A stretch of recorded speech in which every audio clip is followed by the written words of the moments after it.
While in the forest, the hunter encounters an injured dog tied to a tree. When he looks closely, he cannot hold back his tears. Hunting season was Dwight's favorite time, as the weather was refreshing and invigorating.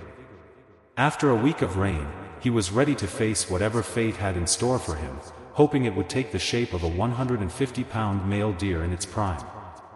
But when Dwight followed the red trail, his ears picked up a strange sound he couldn't quite identify. The high-pitched whining was coming from behind a large redwood tree, so he rushed towards it to discover its source. The sight he saw on the other side of the tree saddened his heart and brought him to tears. Let's watch the video, but before we start, don't forget to subscribe to the channel, like the video, and leave a motivating comment, so we can continue for more as a virtue, not a command. There was a thin, exhausted female dog tied to the tree with a very tight leash, cutting painfully into her skin. Her face and nearby side were marked with deep scratches. But worse than that was a litter of newborn puppies blindly searching for warmth and milk from their poor, injured mother. Being a dedicated hunter and experienced in the wilderness, Dwight made it a habit to be well prepared for his outings, but in this case, it was difficult to know where to start. The dog began to take notice of him and soon pushed her puppies behind her while struggling to stand. Dwight took a small pack of dried beef from his pocket and approached her slowly, allowing her to sniff the meat. When she bit him, he gently patted her to show her that he meant no harm. He opened his bag, took out a pocket knife, and began to free the mother dog. He had to work with extreme care to avoid hurting her. When he placed his hand on her to reassure her, he felt a frightening tremor under his fingers. Then he placed the pocket knife under the rope and started to cut it with great caution until it finally fell off. After that, he noticed that the rope had caused deep wounds that completely encircled her neck. But as soon as she was freed, the mother dog completely ignored her own ordeal and remained focused on her frightened and shocked puppies. Dwight waited while she sniffed each pup and reassured them with some licks. With no container available, Dwight emptied his lunchbox and poured some water into it, which the mother drank. As soon as Dwight poured more water, the puppies began to cry out for their mother's attention. There were 5 of them, but she was particularly concerned with one small puppy, whose face was darker and more pinched than the others, and who did not cry like the rest. While she was busy with her young, Dwight secretly examined the mother dog's wounds, suspecting that she might need stitches for at least one of them and probably an injection to prevent infection. He had no idea how she had sustained these injuries, but given her condition, he suspected she might have been hurt while trying to free herself. Dwight had some gauze in his bag, and at that moment, it was better than nothing. He untied the gauze and used it to cover her worst wounds. Rather than leave her alone in the middle of the forest, pregnant and without food or water, he thought that as soon as he finished treating the mother dog's wounds, he would gather all the puppies in the blanket and head back to the road towards his vehicle as he had hoped. The mother dog trotted behind him to stay with her puppies. He moved slowly so as not to exhaust her after her terrible ordeal.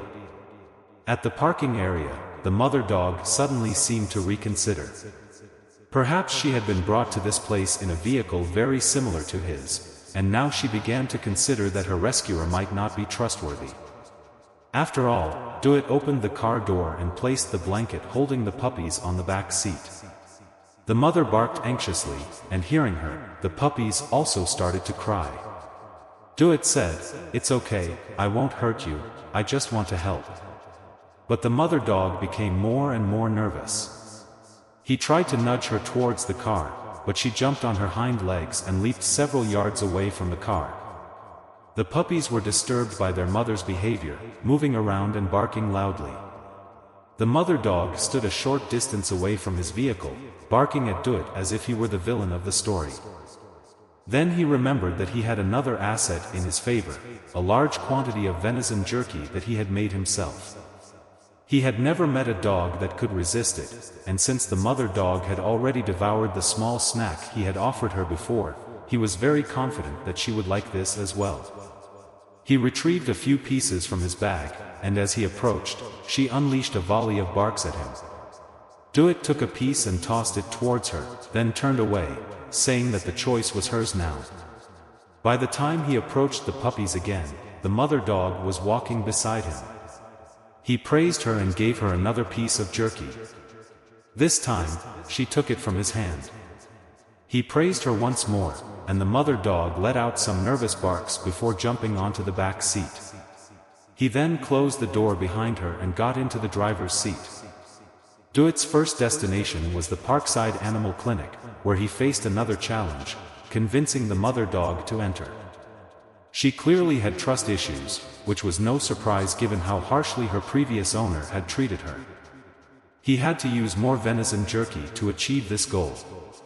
The veterinarian examined the mother dog for any postpartum complications and checked each puppy individually.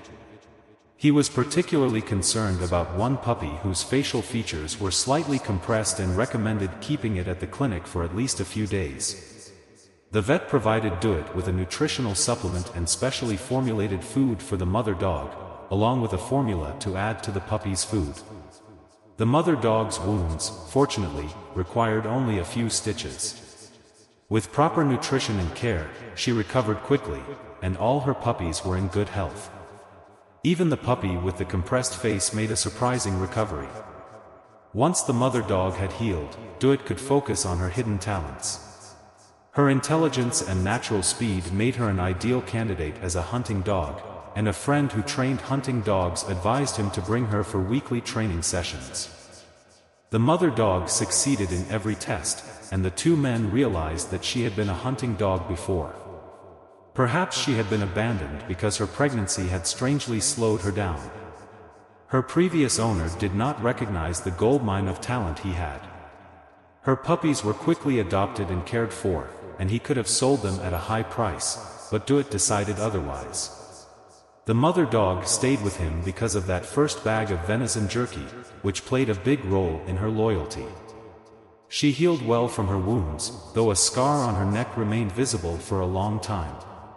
Despite some minor clues, Duet never discovered who had left her tied up. After all this suffering, it was impossible to convince her to love anyone else driving that type of vehicle, and the memory of their painful encounter turned into a joyful occasion. They would face the future without reservations.